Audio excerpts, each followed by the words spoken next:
The stars looked different from this far out. Olivia Wright stood on the observation deck of the horizon, her hands clasped behind her back as she stared at the unfamiliar patterns. 25 years as a space captain, and she still felt small when faced with the vastness of space. "Captain, we're approaching the Centauri system," said a voice behind her. Olivia turned to see her first officer, Jack Bennett, tablet in hand. His usually calm face showed signs of excitement. "Thank you, Jack. Tell the crew to prepare for first contact protocols." "Yes, Captain." As Jack left, Olivia took a deep breath. This mission represented humanity's first venture beyond their solar system. The fate of future diplomatic relations rested on their shoulders. No pressure at all, she thought with a small smile. The Horizon was Earth's finest exploration vessel. It carried a crew of 150, including 30 scientists, eager to learn about alien life. The ship had taken 5 years to reach the Centauri system, even with the new faster-than-light drive. Olivia walked to the bridge, nodding at crew members who stepped aside to let her pass. When she entered, all eyes turned to her. "Status report," she said as she settled into her command chair. "All systems normal, Captain," replied Susan Miller, the ship's engineer. "The drive is cooling down after the final jump." "Communications are open on all frequencies," added Alan Reyes, her communications officer. "We're broadcasting the greeting message in basic mathematical sequences as planned." "Good. What about our scan results?" The science officer, Dr. Peter Collins, looked up from his station. "Captain, we've detected artificial structures on the 4th planet. It appears to be an advanced civilization." Olivia felt her heart rate increase. This was it. Real, intelligent alien life. "Any response to our messages?" Alan shook his head. "Not yet, Captain, but..." "Wait." He pressed his hand to his earpiece. "I'm picking up something. It's not radio waves. It feels like..." Alan's eyes widened. He looked confused. "What is it, Lieutenant?" Olivia asked.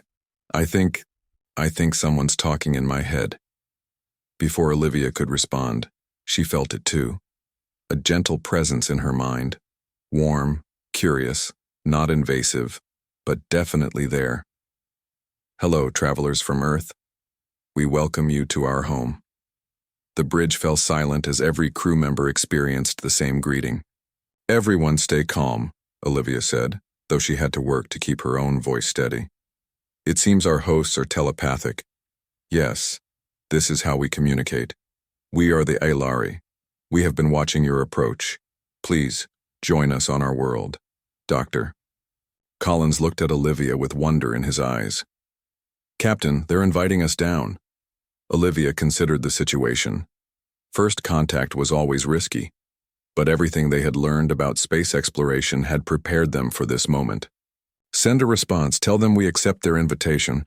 Prepare a landing party. Dr. Collins, you'll come with me along with security and first contact specialists." 6 hours later, Olivia stood on the surface of an alien world. The air was safe to breathe, though slightly sweeter than Earth's. The landscape featured rolling purple hills and structures that seemed to grow from the ground rather than being built upon it. And there were the Aelari themselves. They were tall, slender beings, with 4 arms and smooth pale blue skin. Their eyes were large and completely black, yet somehow radiated kindness. They wore simple clothes made from materials that shimmered in the light of their orange sun. The Aelari who approached them moved with grace. "I am Cyron, lead scientist of our contact team. Welcome to Alara." Dr. Collins stepped forward. "I'm Peter Collins, xenobiologist from Earth. Thank you for your welcome."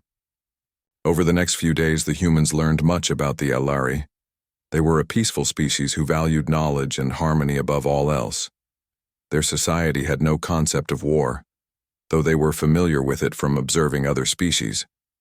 The Aelari had mastered biotechnology in ways humans could only dream of. Their buildings, their vehicles, even their tools were partly grown rather than manufactured.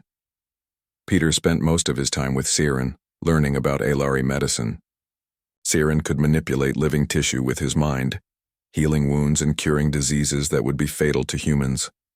Your abilities could save countless lives on Earth. Peter said one day as they walked through a garden where plants responded to the Alari's thoughts blooming as they passed. "We would be happy to share our knowledge," Siren replied, "just as we hope to learn from you. Your species' adaptability is remarkable." Back on the horizon, Olivia reported their findings to Earth. "The Alari pose no threat," she explained during a video call with United Earth Command. "They're peaceful, advanced, and willing to establish diplomatic relations. They've already shared medical knowledge that our science team calls revolutionary." Admiral Paul Rodriguez nodded on the screen. "Excellent work, Captain Wright. The Council has approved extending your mission. You're to establish a permanent embassy on Aara and begin cultural exchange programs." The next few months were busy as more ships from Earth arrived. A small human settlement grew near the main Alari city. Humans learned about Alari culture while sharing their own art, music, and science. The Alari were fascinated by human creativity and emotion. Humans were equally impressed by Alari harmony with their environment and their advanced biotechnology. One evening, as Peter and Siren watched the sunset from a hilltop, Siren's thoughts seemed troubled. "What's wrong?" Peter asked. Siren pointed to the stars. "There are dangers in the galaxy that you should know about. Not all species share our peaceful nature or your curiosity." "You mean hostile aliens?" "Yes. The Krell Dominion controls much of the Outer Rim. They take what they want by force. They've destroyed many civilizations that refuse to submit to them." Peter frowned. "Have they threatened you?" "Not yet. We're far from their usual territory, but they expand constantly. Someday, they may come here, or to your world. If that happens, we'll face it together," Peter said. "Earth has defensive capabilities. We could help protect Aara." Siren touched Peter's shoulder with one of his 4 hands. "We hope it never comes to that. Our people have not faced violence in thousands of years. We might not remember how to fight." "Let's hope you never need to," Peter replied. Over the next 5 years, the relationship between Earth and Aara flourished. Trade routes were established. Cultural exchanges became common. Some humans even settled permanently on Aara, while a few curious Alari visited Earth. The medical breakthroughs from their cooperation saved millions of lives. Human technology combined with Alari biotechnology created new possibilities for both worlds. Captain Wright, now Ambassador Wright, oversaw the growing human presence on Aara. She often thought back to that first meeting and how far they had come. On the 5th anniversary of first contact, humans and Alari gathered for a celebration. Music from both worlds played as they shared food and stories under the stars. Peter found Siren watching the celebration from a quiet spot. 5 good years, Peter said. Here's to many more. Siren nodded, but his thoughts seemed distant. I hope so, my friend. I truly hope so. Neither of them knew that far away at the edge of charted space, Krell scout ships had changed course. They had detected unusual energy signatures from the Centauri system. The Krell were coming to investigate. Commander Sam Harrington stood on the bridge of his freighter, the Starbound. His ship was large but basic, built for carrying supplies rather than fighting. Right now, it carried medicine, construction materials, and farming equipment bound for the human settlement on Aara. 2 hours until we reach orbit, Commander, said his pilot, Kate Nelson. Sam nodded. Good. The colonists are expecting these medical supplies. The journey from Earth to Aara had become routine over the past 5 years. Ships made the trip almost weekly now. Sam had made the run 12 times himself. He enjoyed visiting the Alari. Their peaceful way of life was a welcome change from the bustle of Earth's spaceports. Sir, called out his sensor officer, Ryan Parker. I'm picking up unusual readings. At the edge of the system, Sam walked over to Ryan's station. What kind of readings? Energy signatures. Big ones. Multiple vessels dropping out of faster-than-light travel. A cold feeling settled in Sam's stomach. How many? Ryan's face paled as he checked his screen. At least 30 ships, sir. And they're big. Warship class, Sam thought quickly. This Far from Earth, options were limited. Send a message to Aara. Tell them we've detected possible hostile ships entering the system. Then contact Earth Command with the same information. Yes, sir. Minutes passed as they watched the unknown ships move toward the inner system. Toward Aara. Message sent, Ryan reported. I'm getting a response from Aara now. The face of Ambassador Olivia Wright appeared on the main screen. Her expression was tense. Commander Harrington, we've received your warning. The Alari are concerned these might be Krell ships. They match the descriptions from their historical records. What are your orders, Ambassador? Sam asked. Stay at a safe distance. Do not engage. Earth Command is sending military vessels, but they're 3 days out. We're evacuating critical personnel from the surface, but there are billions of Alari. We can't move them in time. Before Sam could respond, Ryan called out, Sir, the unknown. Vessels have increased speed. They'll reach Aara in less than an hour. Olivia's face showed fear now. We'll try to establish communication with them. The Alari are a peaceful species. Perhaps we can negotiate. The screen went dark as the connection ended. From their position at the edge of the system, Sam and his crew could only watch as the massive ships approached Aara. They resembled giant insects made of metal with sharp edges and weapons bristling from their hulls. Should we move closer, sir? Kate asked. Sam shook his head. No, we'd only get ourselves killed. We need to survive to report what happens. What happened next would haunt Sam's dreams for years to come. The Krell ship surrounded Aara. There was a brief attempt at communication from the planet. The Alari, true to their nature, offered friendship. The Krell responded with fire. Great. Beams of energy shot from the warships, cutting through the Alari's minimal defenses. From orbit, Sam and his crew watched in horror as cities burned. The gentle, telepathic species had no real weapons, no way to fight back against such an attack. In the communications room of the main Earth Embassy on Aara, Lisa Franklin worked desperately to maintain contact with both the attacking ships and Earth Command. Around her, humans and Alari rushed to evacuate. They won't respond to any message, she told Ambassador Wright, who stood grimly beside her.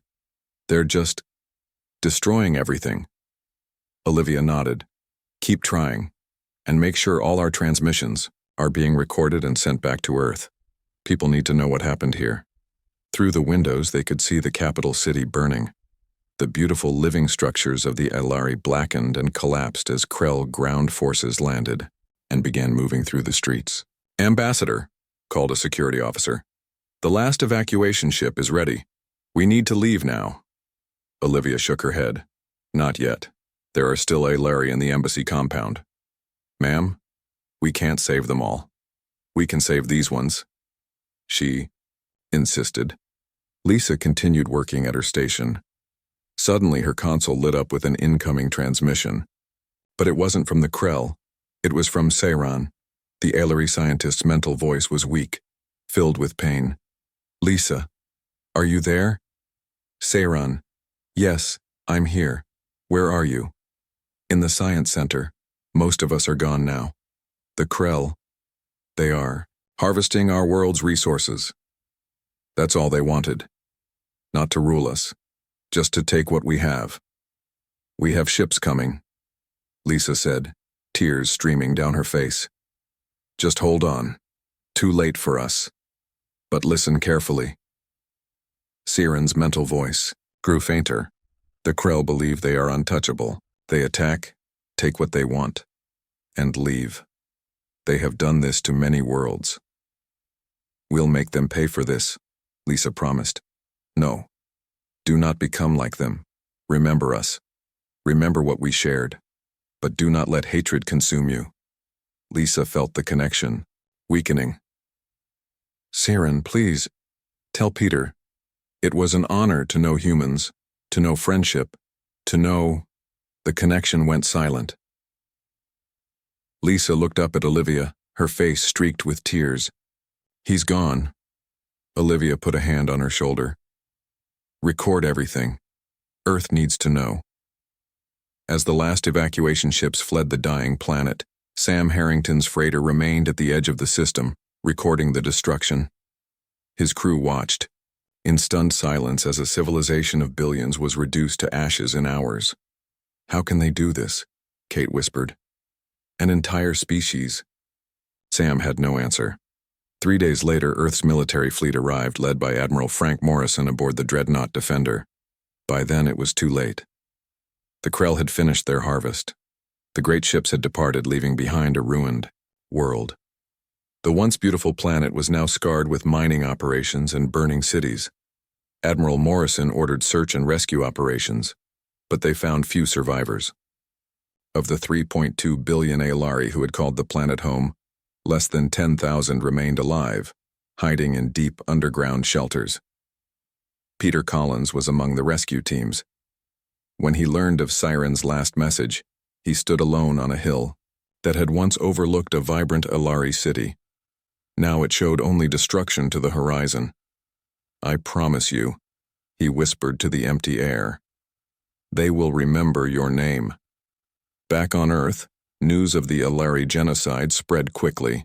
Humans who had never even met an Aelari wept for the gentle species that had been humanity's first alien friends. In an emergency session of the United Earth Congress, Admiral Morrison gave his report. The Krell Dominion acted without provocation.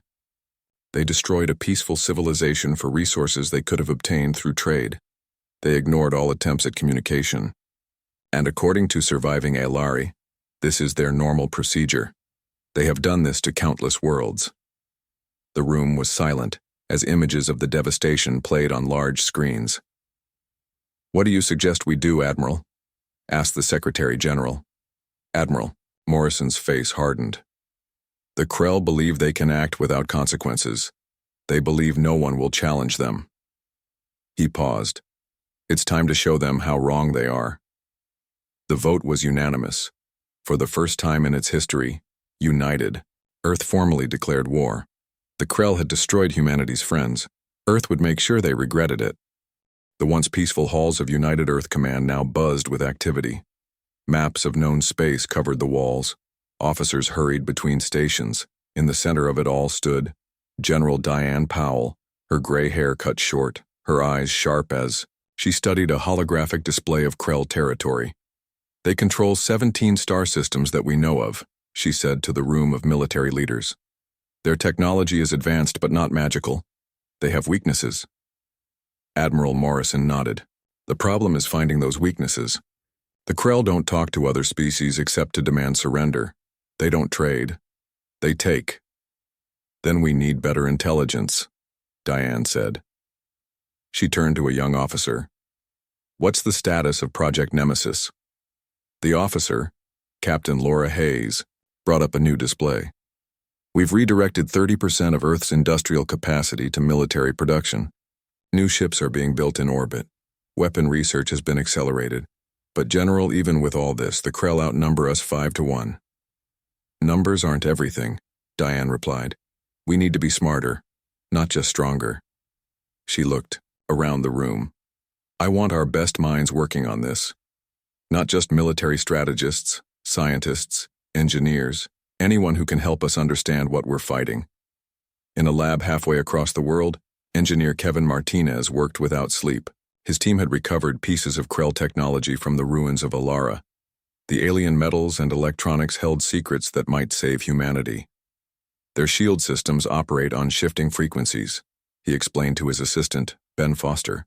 "If we can predict the pattern, we might be able to bypass them." Ben nodded, his eyes red from lack of sleep. Like everyone at the research facility, he had volunteered for extra shifts. The image of the destroyed Aelari homeworld had been burned into humanity's collective memory. "I think I've found something," Ben said, pointing to his screen. "Look at these energy readings. There's a pattern here." Kevin leaned closer. "You're right. It's subtle, but it's there." He smiled for the first time in days. This could be the breakthrough we need. Across the hall, Dr. Alicia Winters led a different team. As Earth's leading physicist, she had been tasked with studying the Krell's weapons technology. "Their plasma weapons are powerful," she told her team. "But the energy signature suggests they have to recharge between major firing sequences. If we can force them to use their main weapons and then attack during the recharge cycle, One of her colleagues, Dr. Sam Rogers, looked up from his calculations. That window would be less than 30 seconds. 30 seconds is all we need, Alicia replied, if we hit them hard enough. In a secure facility beneath the Rocky Mountains, Dr. Peter Collins met with a small team of volunteers. The pain of losing Siran and the Alari civilization had changed him. Gone was the excited scientist from the first contact mission. In his place stood a man with a single purpose. The Krell don't expect resistance, he told the group. They attack, harvest, and move on. They've never faced a species that fought back effectively. How can you be sure? Asked Natalie Green, a pilot who had lost friends during the evacuation of Aara. Because the surviving Alari shared their knowledge with me, Peter said. The Krell have a standard pattern. They avoid species with strong defenses. They target the vulnerable. They've grown complacent. Mason White, a former Special Forces operative, nodded. So we give them a nasty surprise. Exactly, Peter said. We're going to map their territory, find their supply lines, identify their key military installations. The Krell think no one would dare enter their space. We're going to prove them wrong. The mission was classified at the highest level. Their ship, disguised as a merchant vessel from a distant system, carried the most advanced stealth technology Earth could produce. For 6 months, they worked in the shadows of Krell space. They placed hidden sensors near Krell bases. They intercepted communications.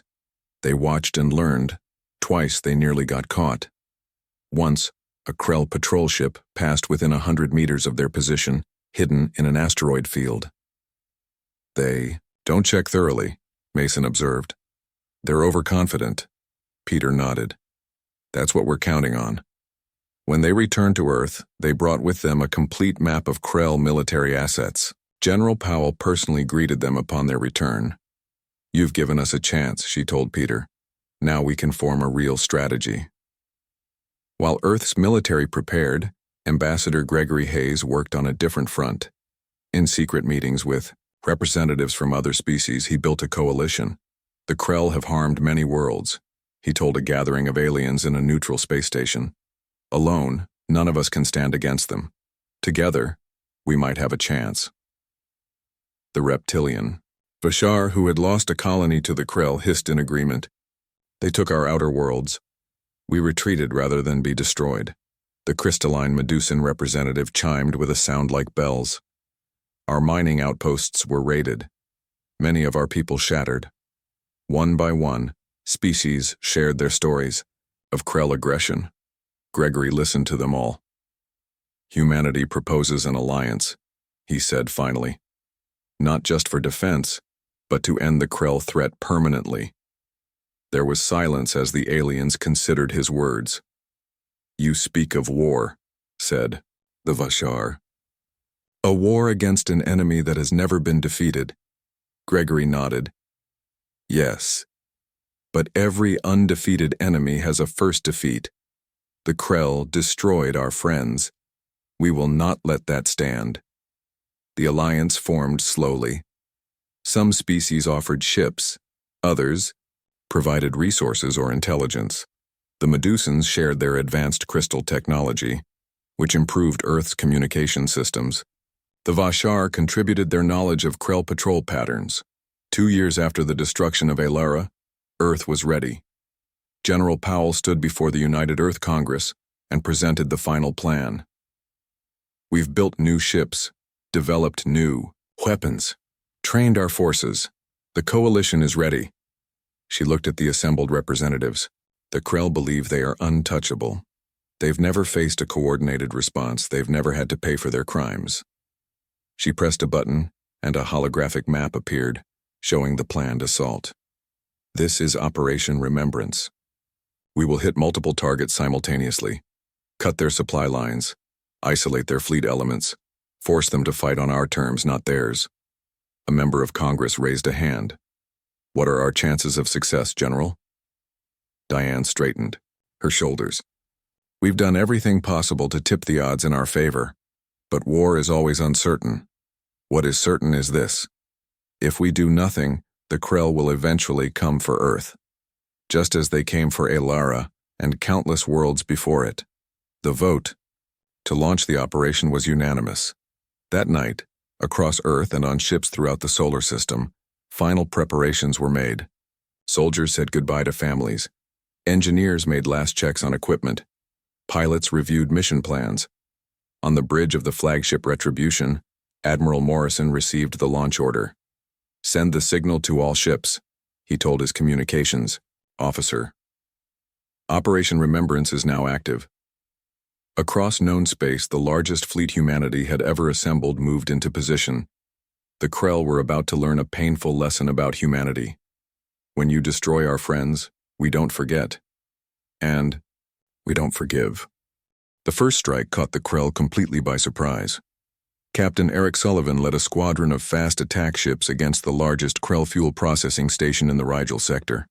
His ships moved in perfect formation, their new stealth systems hiding them until they were too close for the Krell to respond effectively. "Target their main processing towers," Eric ordered as his ships dropped their stealth fields. "Fire!" Missiles designed by Kevin Martinez's team streaked toward the station. They carried special warheads that could penetrate Krell shields by matching their frequency patterns. The explosion lit up space like a new star. Without this key facility, hundreds of Krell warships would be unable to refuel. "First objective complete," Eric reported to Fleet Command. Moving to secondary targets. Similar attacks happened simultaneously across Krell space. Centuries of unchallenged expansion had made the Krell complacent.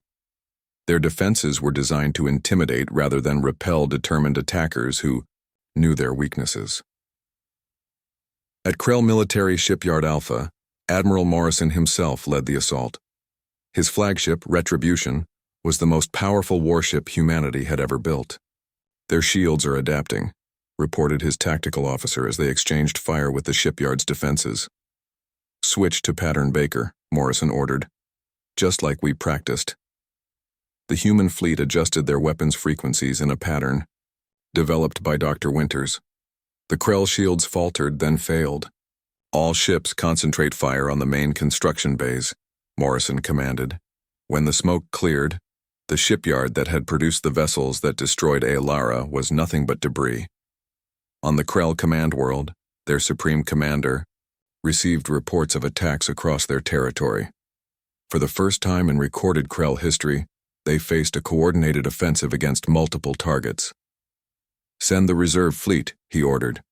"Crush these humans and their allies."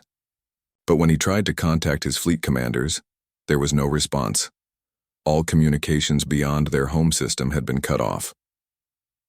Dr. Nicole Carter monitored the effectiveness of her communications jamming system from a secure facility on Earth.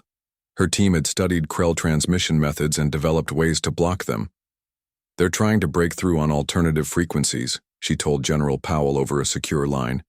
"But we're blocking those too. They're isolated." Diane nodded. "Good, keep it up. Without coordination, their numerical advantage means nothing." The Krell, used to giving orders to their subordinates, didn't know how to function when those orders couldn't be transmitted. Their rigid command structure became their greatest weakness. In the Procyon system, Mason White led a team of special forces operatives against a Krell listening post. They moved silently through the station, disabling defenders with targeted strikes. "These guys don't know how to fight up close," Mason observed as his team secured the facility. "They rely too much on their technology." Within hours, the listening post was under human control. The information they gathered there would help coordinate the next phase of attacks. For 3 weeks, the war continued. The coalition forces struck and retreated, never giving the Krell a chance to bring their superior numbers to bear. Human ships, smaller and more maneuverable than the massive Krell vessels, darted in to attack vulnerable points before disappearing again. The Vashar fleet, with their heat-resistant ships, attacked Krell bases hidden close to stars. The crystalline Medusans used their natural ability to refract energy weapons to protect Allied ships during key engagements. Natalie Green led a wing of fighters against a Krell supply convoy. Her pilots moved with precision, cutting the massive Krell ships to pieces with repeated passes. "They don't adapt," she told her pilots. "They keep trying the same tactics even when they fail." The Krell, who had never needed to innovate in battle, found themselves facing an enemy that learned and adapted with every engagement. An enemy driven not just by strategy, but by a deep desire for justice. As the coalition pressed their advantage, Dr. Peter Collins worked with the few surviving Alara who had joined the fight. Though peaceful by nature, they contributed in other ways, using their telepathic abilities to detect Krell ships hiding in asteroid fields or behind planets.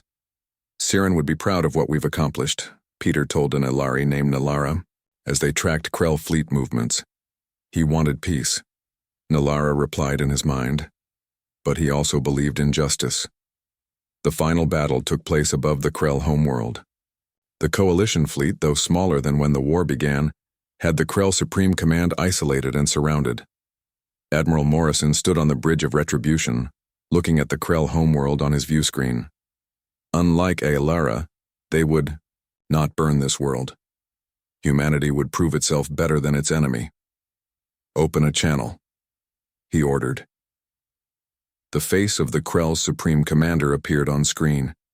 The alien looked similar to a praying mantis, but with gray armored skin and 4 glowing eyes. This is Admiral Frank Morrison of the Earth Fleet. Your military forces have been defeated, your shipyards destroyed. Your empire is in ruins, the Krell leader hissed. Kill us then. It is what we would do. Morrison shook his head. No. We are, not you. He transmitted a document to the Krell. These are our terms. Complete demilitarization of all Krell forces. Reparations to all species you have harmed. A permanent council to monitor your compliance. And if we refuse? Morrison's face hardened. Then we finish what we started, your choice. For the first time in their history, the Krell surrendered. In the aftermath, representatives from 24 species gathered to form the Galactic Council. Its first act was to establish laws prohibiting the kind of genocide the Krell had committed against the Alara and others. 6 months after the war ended, a memorial ceremony was held on Aara. The planet was still scarred by the Krell attack, but signs of life were returning.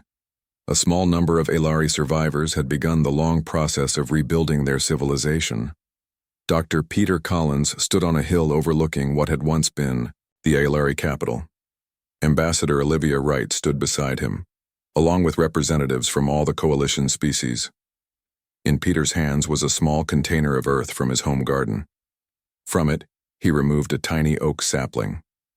On Earth, oak trees can live for centuries, he told the gathered aliens. They stand as witnesses to history. This one will witness the rebirth of Alara. He planted the tree in the alien soil, his hands gentle as he packed the dirt around its fragile roots. We couldn't save them all, he said, his voice carrying in the quiet air. But we made sure they mattered. We made sure the universe knows. Harm our friends and there will be consequences. The Alara who stood nearby reached out with their minds, touching the consciousness of everyone present. For a moment, all felt connected, sharing in both grief and hope. Word of humanity's victory spread throughout known space. New species, previously too afraid to make contact with others for fear of Krell reprisal, began to reach out. On ships and stations throughout the galaxy, the story was told. Of a peaceful species destroyed without provocation, of the humans who had befriended them, and of how those humans had brought down an empire to honor their memory. The message was clear. Humans fought not just for themselves, but for their friends. They remembered those who were lost. They kept their promises, and they made absolutely certain that those who caused harm lived to regret it. As the oak sapling took root in Alaran soil, a new era of galactic peace began. The Krell would never threaten another species again. The Alara would rebuild, and humanity had found its place among the stars, not as conquerors but as protectors. The universe had learned an important lesson. Never destroy what humans love. They won't forget, and they won't forgive.